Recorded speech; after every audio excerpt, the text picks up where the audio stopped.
마태복음 18장 15절에서 20절 말씀. 제가 한 절 읽고 여러분들이 한 절 계신 자리에서 읽었으면 좋겠습니다. 제가 먼저 읽겠습니다. 내 형제가 죄를 범하거든 가서 너와 그 사람과만 상대하여 권고하라. 만일 들으면 내가 내 형제를 얻은 것이요, 만일 듣지 않거든 한두 사람을 데리고 가서 두세 증인의 입으로 말마다 확증하게 하라. 만일 그들의 말도 듣지 않거든 교회의 말하고 교회의 말도 듣지 않거든 이방인과 세리와 같이 여기라. 진실로 너희에게 이르노니 무엇이든지 너희가 땅에서 매면 하늘에서도 매일 것이요, 무엇이든지 땅에서 풀면 하늘에서도 풀리리라. 진실로 다시 너희에게 이르노니 너희 중에 두 사람이 땅에서 합심하여 무엇이든지 구하면 하늘에 계신 내 아버지께서 그들을 위하여 이루게 하시리라. 같이 읽겠습니다. 두세 사람이 내 이름으로 모인 곳에는 나도 그들 중에 있느니라. 아멘. 오늘 강사분을 소개하기를 원하는데요. 2011년 9월 첫째 주에 예배 드릴 때 그 예배 장소에서 예배를 리드하시고 또 우리 드림 청년부가 2기로 본격적으로 시작할 때 시작하는 그 포인트에 청년 사역을 헌신적으로 감당해 주신 황성만 목사님을 소개하려고 합니다. 우리 황성만 목사님은 정말 신실하게 우리 교회를 9년 넘게 지금 섬겨주고 계시고 정말 제가 너무나 배울 것이 많은 목사님이십니다. 목사님 나오실 때 큰 박수와 환호로 있는 자리에서 소리 질러 주세요. 감사합니다, 목사님. 네.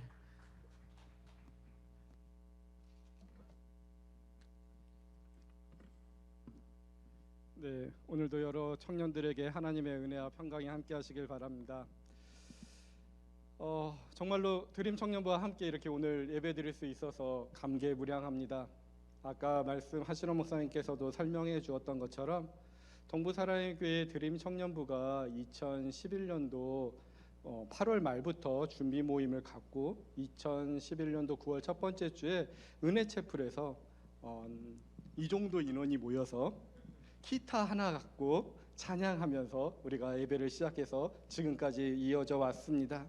정말로 이 순간까지 저와 그리고 이 드림 청년부에 함께 하시고 도와주셨던 우리 성령님께 감사드립니다. 그때 2011년도 첫 번째 주 설교 본문이 오늘과 똑같습니다. 혹시 알고 계신가요? 아마도 이 드림 청년부가 왜 그랬는지 모르겠지만 그때 첫 번째 설교의 예배 영상을 함께 보셨다고 들었습니다.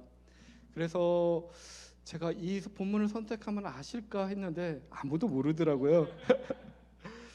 그러면서 또 그 영상이 없었던 것에 대해서 한번 생각을 해보려고 했었습니다. 제가 그 영상도 저도 한번 같이 봤고요. 그날의 원고를 다시 한번 열어봐서 보았는데 그때 우리 드림 청년부가 시작하면서 그분들에게 이렇게 질문을 던졌습니다. 그 당시에 예배 자리에 있었던 분이 아직도 이 청년부에 계시고 예배를 드리고 있더라고요. 그분들을 기억하실까요? 그 질문을, 제가 드렸던 첫 번째 질문을 아마 기억 못할 겁니다. 제가 이 설교를 준비하는 저도 기억을 못했는데요. 그때 9월 새 학기를 시작하면서 이렇게 질문 던졌습니다. 작년 학기보다 당신은 얼마나 하나님에 대한 사랑이 깊어졌고 두터워졌습니까? 얼마나 예수님을 닮아가고 계십니까? 역시나 아무나 대답이 없었습니다. 그래서 그러한 삶으로 나타내는 신앙의 모습이 무엇인가 생각해 보면서 1년 동안, 아니 한 학기 동안 여러분들은 주는 것이 많았습니까? 받는 것이 많았습니까? 질문을 던졌습니다. 저는 그 질문을 이렇게 10년을 시작하는 드림 청년부 여러분들에게, 여러분들의 각자의 삶에, 그리고 드림 청년부에게, 그리고 제 자신에게도 한번 질문을 던져보고 싶어요. 여러분들은 10년 동안, 여기 다 10살이 넘으셨던 청년들이니까 여러분들의 그 비록 드림 청년부에 시작했을 때 함께 하지 않았지만 여러분들 삶 가운데 속에서 그 10년 동안 얼마나 맑아졌고 얼마나 깊어지셨고 얼마나 두터워지셨나요? 얼마나 많이 10년 동안 예수님을 닮아가고 계신가요? 여러분들의 10년 동안 삶 속에서 얼마나 많이 베풀고 나눠주셨나요? 그것이 정말로 받은 것보다 나눠준 것이 많으신가요? 10년 동안 무엇이 변화하셨나요? 근데 이 변화가 신앙에서는 아주 중요합니다. 예수 그리스도를 믿고 그를 나의 구세주로가 믿으면 우리들은 분명히 옛 사람은 죽었고 새로운 피조물로 거듭나서 변화가 그대로 나타나게 되어 있습니다. 그런데 여러분들의 10년의 변화는 무엇입니까? 근데 이 변화를 따질 때 우리의 인간들은, 우리들의 미숙한 사람들은 늘 겉모습만, 눈에 보이는 것만 따집니다. 저도 이 10년에 대한 변화에 대한 질문을 던지는 순간, 그 유튜브 영상이 딱 떠오르는 순간 제 외모의 변화부터 느껴졌습니다. 그때는 유학생 초기 시절이라 한 푼이 아까워서 미용실을 못 갔습니다. 정말 감옥에서 나온 같은 머리, 짧은 머리를 바리깡으로 혼자 깎은 머리가 있더라고요. 그런데 지금은 코로나 바이러스가 선물해준 자연산 이 파마 머리가 나와버렸습니다. 이거 파마한 머리가 아닙니다. 외모가 변했더라고요. 그리고 그 당시 입었던 양복이 변했더라고요. 그 양복을 보는 순간 아주 창피한 일이 생각나더라고요. 제가 지금은 체중이 왔다 갔다 변합니다. 제가. 그런데 이 동부사랑교회 사역하면서 체중이 좀 부풀었을 때가 있었습니다. 그런데 2011년도에 청년부와 함께 예배드렸던 그 양복이 어느 날 교회 주차장에서 제가 물건을 짚다가 엉덩이가 허리서부터 바지까지 쭉 찢어진 그 양복이었습니다. 그 양복은 다시는 입지 못하고 입고 버렸죠. 이렇듯 우리들이 변화하면은 이렇게 외형적인 거, 눈에 보이는 것들이 보입니다. 하지만 우리들의 신앙인들의 변화는 내 마음, 내 영혼이 얼마나 변했냐는 것입니다. 우리들의 이 청년부의 드림 청년부의 변화했을 때 청년부의 인원이 이렇게 많아졌어요. 우리의 청년분들이 이렇게 전도했어요. 나는 그런 눈에 보이는 변화보다 얼마나 하나님에게 더 가까이 갔는지, 나의 자랑과 나의 노력으로 이루어진 결과가 아니라 오늘 찬양하였던 것처럼 믿음이 없으면 아무 소용이 없습니다. 예수 그리스도가 빠져버려 있는 드림 청년부라는 것은, 교회 신앙 공동체라는 것은 아무 소용이 없는 것입니다. 그런데 아까 고백했던 것처럼 어느새 우리가 내 삶에 내가 주인이 되어버렸습니다. 내가 주인이 되어서 너무나 바삐 살아갑니다. 최선을 다해서 직장에서 일하고 공부합니다.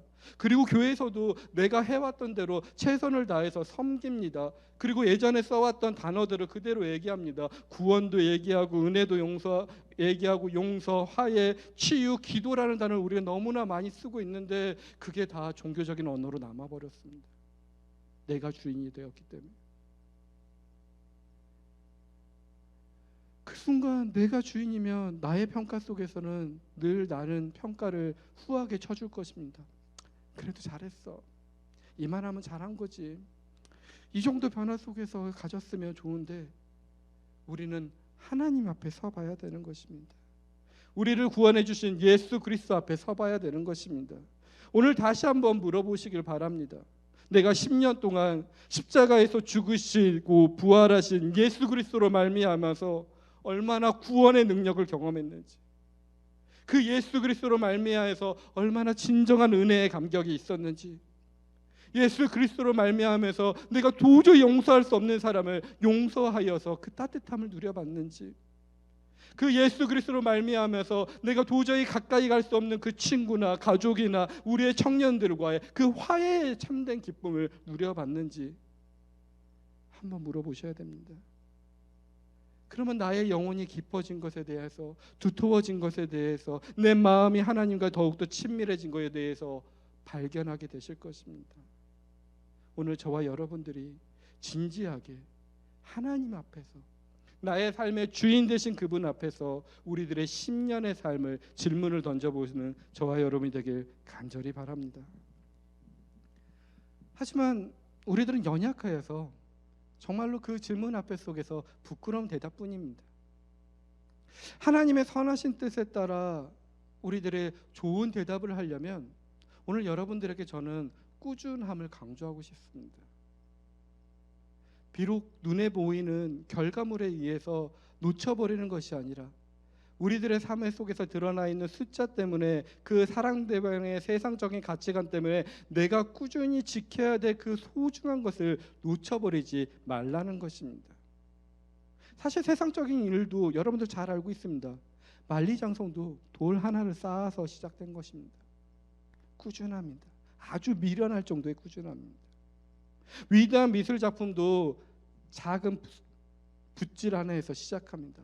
수없는 붓질 가운데 속에서 이루어지게 되어 있습니다. 세상의 아름다운 것들이 지루하게 이룰 데 없는 시간 속에서 응축되어서 그 내용이 나왔는데 우리들은 정말로 참을성이 부족한 것 같습니다. 지금 현대인들의 청년들은 더욱더 참을성이 부족한 것 같습니다. 늘 새로운 것이 필요합니다. 나에게 얻어진 것 속에서 신앙생활마저 속에서도 자극이 없으면 바로 신앙의 자리를 옮겨버립니다. 나의 삶 속에서 신앙의 자극이 없다 하면 쉽게 실망해 버립니다. 늘 새로운 것에 마음을 빼앗겨 버립니다. 이 세상의 소비 문화를 똑같이 따라갑니다. 자극적인 종교성이 필요합니다. 새 것을 찾아다닙니다. 그러니 10년 동안 나의 삶 속에 변화는 없습니다. 돌이켜보면 나의 영혼과 나의 마음은 그냥 그 자리에 서 있는 것입니다. 하지만 모든 변화는 꾸준한 가운데 속에서 나중에 드러나게 되어 있습니다. 저는 예수님께서 어부들을 부르셨던 장면들이 요즘 새롭게 다가오고 있습니다. 마가복음 1장 16절 20절에 어부였던 제자들을 예수님께서 부르십니다. 근데 거기에 그물을 깁고 있었다라는 표현이 있습니다. 그들은 그물을 깁고 있다가 그 예수님의 부르심에 즉각 순종하고 예수님을 따랐습니다. 예전에는 그 즉각 순종함이 저에게는 아주 가장 중요한 문제였는데 요즘은 그 부름 자체보다 부르기 전에 그들이 하고 있었던 일이 더욱더 눈에 보입니다. 그들은 바늘코를 한 코 한 코 따고 있었습니다. 그물을 깃는다는 것은 다른 그물눈에 의지해서 새로운 그물눈을 만들어가는 것입니다. 요즘 유행하는 말로서 관계를 계속 만들어간다는 것입니다. 교회도 바로 그런 연결 속에 들어가야 되는 것 같습니다. 다른 사람들과 연결되는 것을 기꺼이 받아들여야 되는 모임이 바로 교회입니다. 서로 무거운 짐을 짊어지고 기쁨과 슬픔의 연대를 할 수 있는 것이 바로 힘겨운 시간을 견뎌낼 수 있는 교회의 힘입니다. 그리고 그러한 연결된 관계 속에서 함께 나아갔을 때 하나님의 빛을 만나며 당도할 우리에 대해 목적지에 도착하게 되는 것입니다. 근데 그 과정이 지루하고 길다라는 것입니다. 우리는 오늘 영원한 시간에 대해서 찬양했습니다. 하지만 우리는 그 영원한 시간에 맞대했을 그 긴 시간을 견디지 못하고 짧은 시간에 우리들의 마음이 좋았다 나빴다 좋았다 나빴다 해버립니다. 선택을 해버립니다. 하지만 주님은 그 지루함을 무턱대고 견뎌냈던 어부들을 부르셨던 것입니다. 그리고 그들에게 참된 지향과 뜻을 부여하셨습니다. 그들은 그물을 만들면서 터득했던 것처럼 그물에서 가장 중요한 것은 벼릿줄이라는 것입니다. 벼릿줄이 그물을 오므라들기도 하고 펴기도 하는 것입니다. 그물이 아무리 커도 벼릿줄이 없으면 그물로서 사용을 못하게 되는데 그들은 인생의 벼릿줄이 바로 예수 그리스도임을, 그 예수 그리스도의 지향을 삼았음을, 그를 기준으로 두고 삶을 쫓아야 됨을 깨닫고 따르게 되었던 것입니다. 그래서 예수님께서 나는 내가 어디에서 와서 어디로 가는지 안다라는 말씀처럼 그들에게 참된 하나님의 나라를 향하여 영원한 생명을 향하여 갈 수 있는 길을 알려주고 쫓아갔다는 것입니다. 그 사람들이 신앙의 길을 걸어갔을 때 그 지루하고 반복되었던 그 삶을 유지하면서 갔을 것입니다. 그 사람들은 그 뜻이 어떠한 삶의 환경 가운데 속에서 쉽게 바뀌지 않고 가장 소중했던 영혼의 중심과 마음의 중심인 그 예수 그리스도를 향한 그 표대가 한 번도 흔들리지 않고 걸어 나갔을 것입니다. 단지 그 삶의 모습이 환경에 따라 약간씩 변화됐을 뿐인 것입니다. 그러니 오늘 저는 이 드림 청년부 새로운 10년을 시작하는 여러분들에게 그 꾸준함을 강조하고 싶습니다. 세상적인 것에 치우친 삶을 살더라도 하나님께서는 여러분들을 부르시고 계십니다. 그 부르심에 잠깐 방향을 틀어보십시오. 하나님의 선하시게 그 방향을 틀면 그 꾸준한 후에 10년 뒤에 여러분의 인생의 궤도는 전혀 다른 곳에 와 있을 것입니다. 오늘 여러분들의 하나님의 부르심 속에 인생 속에서 하나의 습관이 되었을지 하나의 일이 될지 모르겠지만은 선하시게 하나님께서는 여러분들의 결단과 여러분들의 방향 속에 틀어지는 것을 원하실 것입니다. 하나님의 선한 길로 인도하시고 싶어서. 내가 변화되지 않고 그 삶을 쭉 살면 이러한 원형궤도를 지을지 모르지만 하나님의 뜻에 따라서 약간만 방향을 틀고 그것을 10년을 걷게 된다면 전혀 다른 곳에 와 있는 것입니다. 이곳이 하나님이 원하시는 곳임을 믿으시길 바랍니다. 여러분들이 또한 10년 후에 20년 후에 오늘의 말씀을 기억하고 나이가 하나님의 삶 속에서 지속된 삶 속에서 얼마나 하나님께 깊어졌는지, 그리고 나의 삶이 두터워졌는지, 나의 영혼이 얼마나 하나님과 친밀해졌는지를 평가해보는 저와 여러분이 되게 간절히 바랍니다. 그럼에도 계속 우리들의 질문을 던져보면 우리의 삶은 부족하고 어렵습니다. 드림 청년부가 꾸준함으로 성장해 왔습니다. 우리들이 꾸준하게 성장하려고 매 표를 만듭니다. 올해 표어는 뭔지 모르지만 10년 전의 표어는 청년의 열정으로 사랑하라였습니다. 근데 열정은 어디 갔는지, 정말로 사랑은 하면서 살고 있는지, 정말로 예수님이 나를 사랑해 준 것처럼 그 사랑을 표현했는지 궁금합니다. 도리어 우리들의 부끄러운 모습들이 더 많은 것 같습니다. 10년의 내 삶을 살펴보아도, 10년의 우리들의 신앙의 공동체의 삶을 살펴보아도 언제나 하나님에 대한 참된 열정들은 사라져 있고 그 열정에 물을 끼얹는 일을 혹시나 했을지도 모릅니다. 사랑해야 되는데 미워하는 일을 더 많이 했는지도 모릅니다. 주님 안에 속에서 하나 된 청년부여야 되는데 깨는 일들을 내가 더 많이 했을지도 모릅니다. 그럴 때 우리에게는 어떤 일들이 필요할까요? 이 드림 청년부를 힘들게 하는 청년이 나타나면 오늘 우리는 무엇을 해야 될까요? 근데 오늘 본문을 딱 읽어보면 여러분들은 어떻게 해야 된다고 생각하십니까? 오늘 본문 15절에서 17절까지는 죄를 범하거든 다가가라는 것입니다. 제가 생각하는 죄는 우리들의 어떠한 도덕적이나 법률적으로 저지른 죄보다 저는 하나님에게서 멀어지면 다 죄라고 생각합니다. 하나님에게 멀어지는 순간, 사랑이 하나님에게서 멀어지는 순간, 빛 대신 하나님에게 멀어지는 순간 우리는 어둠에 처해 있고 사랑하지 않는 삶을 살고 있고 하나님을 모르는 삶을 살고 있고 내 자신이 주인이 된 삶을 살아버리는 것들의 모든 삶의 결과물들이 다 죄입니다. 내가 아무리 선을 외치고 정의를 외치고 말해도 그건 다 내가 중심적인 얘기를 하는 것입니다. 하나님과 가까이 가서야 우리는 참된 죄에 대해서 말할 수가 있는 것입니다. 그런데 우리들의 삶 속에서 보면 거의 다 죄인된 삶을 살아갑니다. 하나님이 주인이 아니라 내가 주인된 삶을 살고 빛보다는 어두움을 더욱더 사랑하며 우리들의 하나님의 사랑보다는 남을 미워하는 일들이 더욱더 많이 있는 게 우리들의 실상의 모습입니다. 그런 청년의 모습을 보면 여러분들은 오늘 본문의 말씀대로 그대로 행하시겠습니까? 오늘 본문의 말씀대로 우리는 행할 수 있어야 됩니다. 분명히 시편 말씀을 비롯해서 성경 말씀은 주의 법도와 율례를 따라 사는 자가 복되다고 말하고 있습니다. 교회는 반드시 죄를 저지르고 있는 자에게 권징 명령을 해야 됩니다. 참된 교회, 우주적이고 보편적인 교회의 모습을 그래야 가질 수 있다고 자부할 수 있는 것입니다. 그런데 문제는 누군가에게 너 잘못했어 라고 말하는 게 너무 어렵다는 것입니다. 내 스스로에게도 힘들다는 것입니다. 이 오늘 주어진 마태복음 18장 말씀에 대한 15절에서 18절 말씀을 그대로 이 우리의 청년부에게 자주 적용한다고 생각해 보십시오. 얼마나 불편한 공동체입니까? 제가 이 자리 속에서 10년 동안 누군가를 칭찬하는 것은 너무나 쉽습니다. 정말로 이분도 잘하셨고요. 이분도 성실하셨고요. 이분도 하나님 은혜 가운데 살았는데요. 제가 이 자리 속에서 누구를 질타해 보십시오. 당신은 정말 죄인입니다. 당신이 이 청년부에 이렇게 어렵게 했습니다 말해버리면 저는 정말 은혜 없는 목사이고 너나 잘하세요라는 말 소리를 듣는 그런 목사가 돼야 될 것입니다. 권증하고 누군가를 판단하고 질책하는 거 정말로 어렵습니다. 특히나 신앙의 공동체는 우리는 한 가족이라고 이야기합니다. 한 형제라고 느끼죠. 그런데 그 한 가족을, 한 형제를 질타하고 권증한다는 것, 내 가족을 심판한다는 거, 내 수족을 잘라내는 것만큼 어려운 일입니다.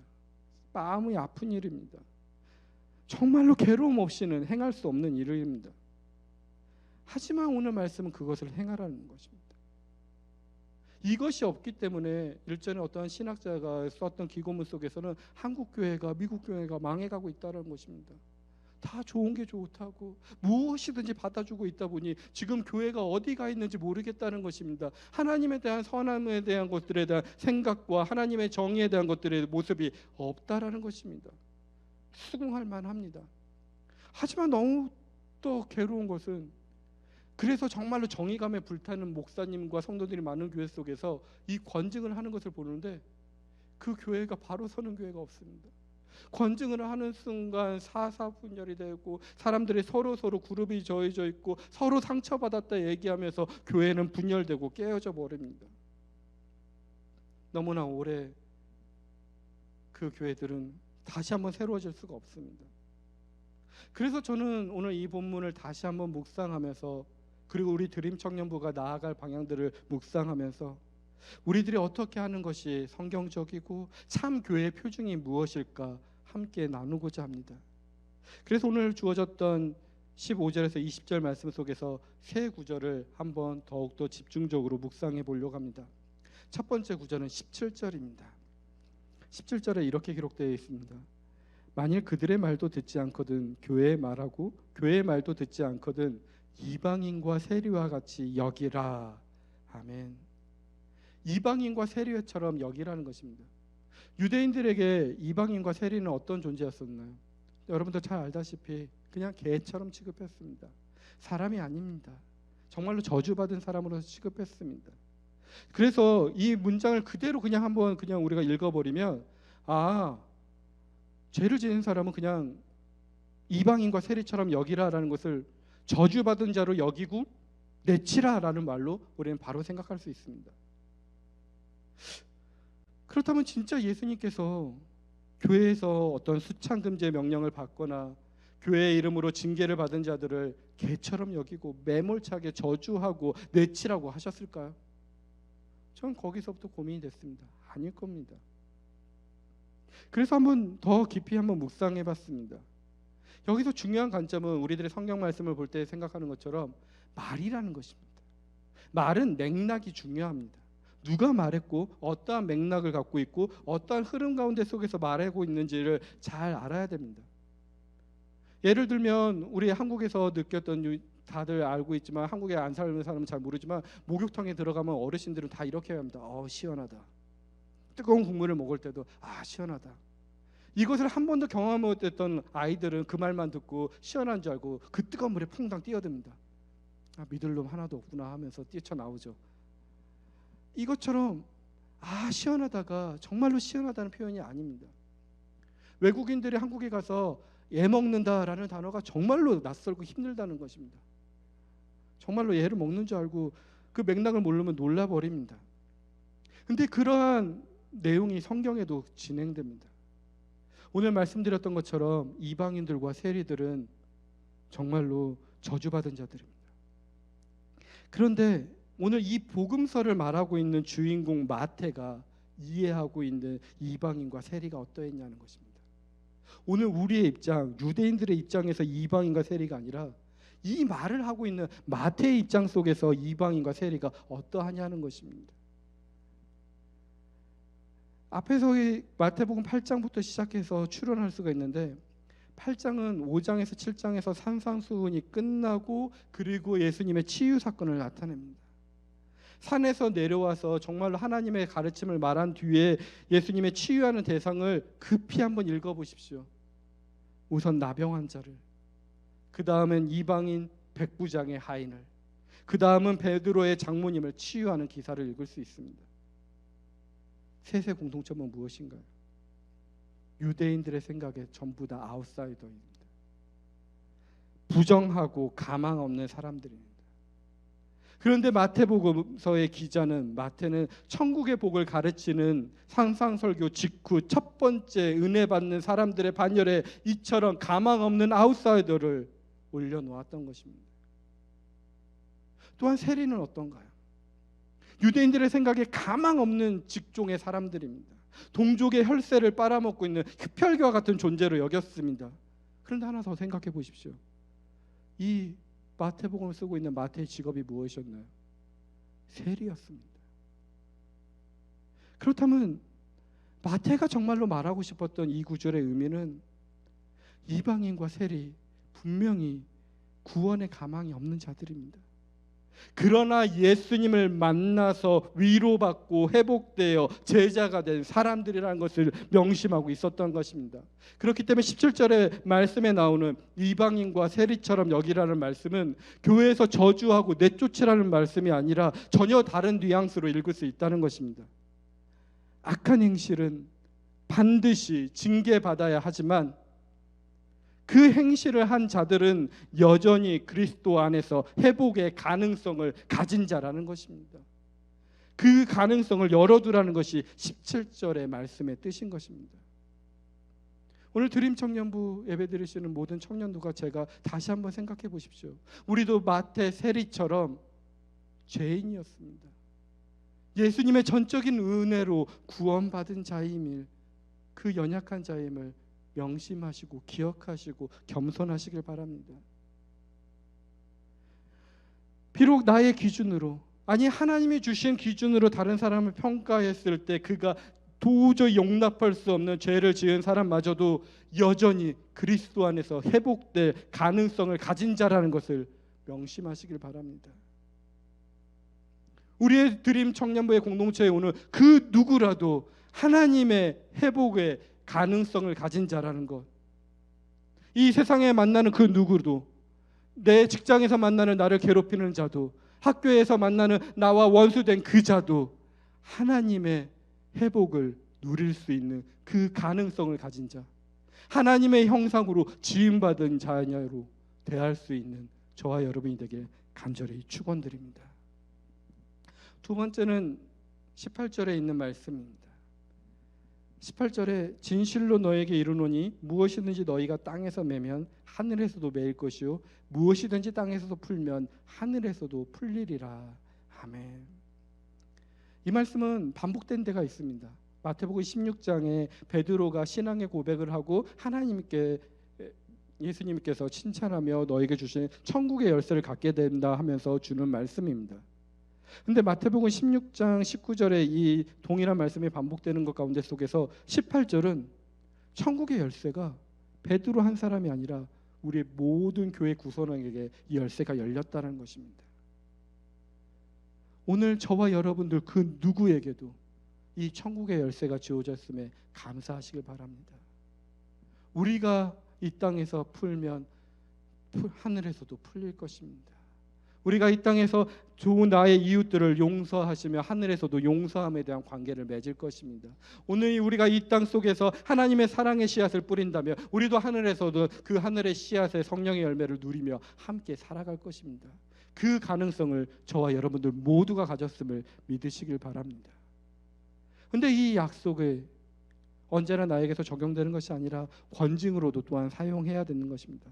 베드로는 그리고 그 이후의 교회 역사 속에서는 이 천국의 열쇠를 잘 사용했습니다. 잘못된 자들에게 수찬을 금지하고 그리고 예배 생활 속에서의 다시 한번 회복을 명령하고 우리들의 모두 신앙의 공동체 속에서 함께 회복을 꿈꿨습니다. 그런데 그때 행했을 때, 천국의 열쇠를 행했을 때 중요한 것은 그 사람을 정말 사랑하고 그 사람이 살아나기를 원했던 마음이 있었다는 것입니다. 그런데 오늘 우리 자신들을 돌이켜 보십시오. 누군가를 질책하고 질타했을 때 나의 마음의 중심 속에서 내가 너를 위해서 말하는 거야 하는데 그게 정말로 그를 위해서 말하고 있나요? 꼼꼼히 따지면 내가 편하려고 하는 것입니다. 내가 이걸 보는 게 너무나 불편해. 하지만 내가 불편하다는 말하기보다는 내가 너를 위해서 생각해서 말하는 건데 너 제발 그것 좀 하지 마. 이거 정말로 나쁜 거야. 근데 그에게는 그걸 한 번도 생각해 보지 못했던 문제입니다. 내가 불편했던 것입니다. 내가 편하고자 다른 사람을 질타하고 질책합니다. 교회 속에서도 내가 일을 편하게 하기 위해서, 내가 더욱더 쉽게 하기 위해서 다른 사람 보고 쫓아오라고 말합니다. 그 사람의 삶에 대한 속도와 방향이 있음에도 불구하고 내가 주인 돼서 내 속도에 맞춰 오라고 말합니다. 근데 돌이켜서 내가 너를 위해서 하는 말이야. 네가 조금 더 열심히 해야 돼. 내가 너를 위해서 하는 말이야. 네가 조금 더 헌신해야 돼. 하지만 그 헌신이 하나님께 한 헌신인지 나를 행복하고 나의 만족을 위해서, 나의 기쁨을 위해서, 나의 감정을 위해서 하는 일인지 우리는 한번 구별해 봐야 됩니다. 근데 이 구별할 때 우리들의 가치 판단을 늘 주님께 맡겨야 되는 것입니다. 그 사람이 돌이킬 때 하나님의 최종 판단 앞에 설 수 있을 때 그를 사랑하는 마음으로 이 천국의 열쇠를 써야 된다는 것입니다. 언제나 우리들은 다시 오실 주님, 그리고 그 주님께서 최종적인 판단을 내리신다는 것을 명심해야 된다는 것입니다. 우리의 판단과 우리의 심판과 우리의 가치는 언제나 임시적이고 재림주의 심판이 최종적인 심판이라는 것을 명심하십시오. 그렇기 때문에 우리가 악하다고 판단하여 치리할 때도 우리의 판단이 여전히 불완전하다는 고백. 주님은 악은 미워하되 죄인을 끝까지 사랑하셨던 것처럼 우리도 악은 미워하고 죄인을 끝까지 사랑하는 마음으로 그를 판단하고 대해야 된다는 것입니다. 겸손과 사랑, 이것이 천국의 열쇠를 준 교회의 태도고 천국의 열쇠를 준 저와 여러분의 태도가 되어야 될 것입니다. 그 천국의 열쇠를 바르게 사용하셔서 정말 하늘에 매인 것들을 풀어야 될 것들을 이 땅에서 푸는 저와 여러분이 되게 간절히 축원드립니다. 마지막으로 세 번째 생각해야 될 구절들은 19절과 20절입니다. 19절과 20절에 이렇게 기록되어 있습니다. 진실로 다시 너에게 이르노니 너희 중에 두 사람이 땅에서 합심하여 무엇이든지 구하면 하늘에 계신 내 아버지께서 그들을 위하여 이루게 하시리라. 두세 사람이 내 이름으로 모인 곳에서 나도 그들 중에 있느니라. 아멘. 오늘 여기 나와 있는 사람과 그리고 숫자를 한번 묵상해 보십시오. 보통 중보기도하는 사람들이 이 말씀을 자주 인용합니다. 두세 사람이 합심하여서 기도하면 무엇이든지 하나님께서 이루어준다고. 그런데 오늘 기도하는 사람에 대한 인원수와 그리고 모여있는 인원수가 다르게 표현되어 있습니다. 기도는 지금 몇 사람인가요? 19절에 두 사람입니다. 근데 20절에 가면 두세 사람이 모인 곳에 내가 거한다는 것입니다. 두 구절에 나오는 숫자가 분명히 다릅니다. 그냥 19절에도 두세 사람이 합심하여 기도하는 곳에 모든 것을 이루어진다고 해도 별 문제가 없는데 분명히 이 둘을 구별해서 사용하고 있습니다. 기능이 다르기 때문에 그렇습니다. 그렇다면 여러분들 한번 곰곰이 생각해 보십시오. 20절 두세 사람의 모인 곳은 이것은 아주 포괄적인 하나님의 약속입니다. 그런데 19절이 문제입니다. 19절에 나온 두 사람은 누구일까요? 앞에서 쭉 이야기하는 흐름 가운데 속에서 제가 생각한 답은 권증을 하는 자, 권증을 받는 자입니다. 판단을 하는 자, 판단을 받는 자입니다. 치리를 하는 자, 치리를 받는 자의 문제입니다. 그런데 그러한 가운데 속에서 이 19절 말씀을 곰곰이 묵상해 보면 치리하는 자나 치리받는 자가 예수 그리스도의 믿음 안에 속에서 서로 손을 잡고 기도하는 모습을 예수님을 두 사람이 합심하여 기도한다 표현하는 것입니다. 합심한다는 것은 마음을 모은다는 것입니다. 예수 그리스도 안에 속에서 치리하는 자나 치리받는 자가 합심하여 두 손을 잡고 기도할 때 그 자리는 원수가 낄 수가 없습니다. 합심하여 기도할 때 악은 움직일 수가 없습니다. 원수도 사랑하라는 말이 이 기도하는 자리 속에서 이루어집니다. 그들의 공동체 안에 속에서 그리스도 안에 한 몸이 되는 거룩해지는 기도의 시간이 되는 것입니다. 서로를 미워하고 비방했던 소리가 잠잠하여지고 그리스도 안에서 믿음 안에 손을 잡고 한 몸이 되어 하나님께 찬양드리며 사랑의 강구를 하는 기도의 시간이 되는 것입니다. 그런데 오늘날 우리들의 현실은 어떠한가요? 혹시 이 드림 청년부 안에 속에서 누군가를 비방하고 비판해 보신 적이 있으신가요? 없다면 거짓말하는 걸 겁니다. 속으로도 하셨을 겁니다. 근데 그 친구에게 다가가서 내가 그런 말을 했고 나에게 그런 생각이 있다는 것을 표현하고 예수 그리스도의 믿음 안에 속에서 그의 손을 붙잡고 하나 되어 기도해 보신 경험이 있으신가요? 그 경험이면 어떠한 청년부도 어떠한 신앙의 공동체도 살아납니다. 그곳이 바로 하나님의 나라입니다. 그런데 이 가운데 속에서 잘 생각해야 될 것은, 여러분들은 늘 남을 평가하는 자리에 서 계셨나요? 아니면 평가를 받는 자리에 있었나요? 우리 신앙인들의 약점 중에 하나는 늘 자기는 하나님에게 조금 가까워서 평가하는 자리에 많이 서 있습니다. 내가 그렇게 죄인은 아니야, 그렇게 나쁜 사람은 아니야 하면서 우리는 언제나 평가의 자리가 있는데, 언제나 그래서 갑자기 누군가의 질책을 받거나 지적을 받으면 못 견뎌합니다. 내가 이 교회 아니면 교회 다닐 데가 없는 줄 알아? 내가 이 청년부 아니면 이 캘리포니아 청년부가 한두 개인 줄 알아? 정말 어이가 없어가지고 내가 너 아니면 만날 친구가 없어? 하며 그 자리를 뛰쳐나가 버립니다. 그러면 그만이라고 생각합니다. 근데 여기서 한 가지 가능성을 더 생각해 보십시오. 우리가 정말로 진실한 믿음과 성령에 사로잡힌 양심 가운데 속에서 그 사람이 그리스도의 사랑으로 판단하고 그것을 말해준다면,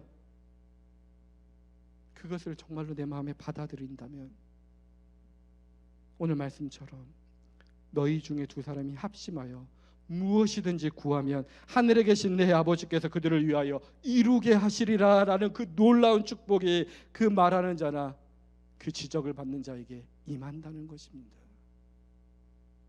비록 힘들더라도 여러분들의 겸손과 사랑으로 말할 때 정말로 더욱더 겸손하게 말하시고, 정말로 나에게 그러한 지적이 왔을 때 그것을 받아들이시고 견뎌내시고 함께 기도한다면, 그 기도 가운데 속에서 모든 것이 이루어지는 축복을 누리는 저와 여러분이 될 줄 믿습니다.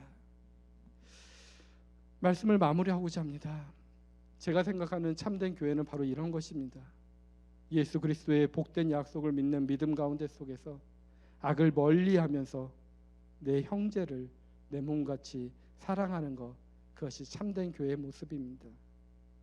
이것이 거룩한 성도들의 교제고 참된 교회의 모습입니다. 그것은 하늘의 뜻이 이 땅에서 이루어지는 곳입니다. 그러기 위해서는 내가 삶의 주인이 아니라 예수 그리스도가 내 삶의 주인이시라고 고백하고, 그러한 예수 그리스도의 중심 안에 속에서 우리의 원수마저도 형제가 되는, 그리고 복되게 그를 위해 함께 두 손 잡고 기도하는 드림 청년부들이 되길 축원드립니다.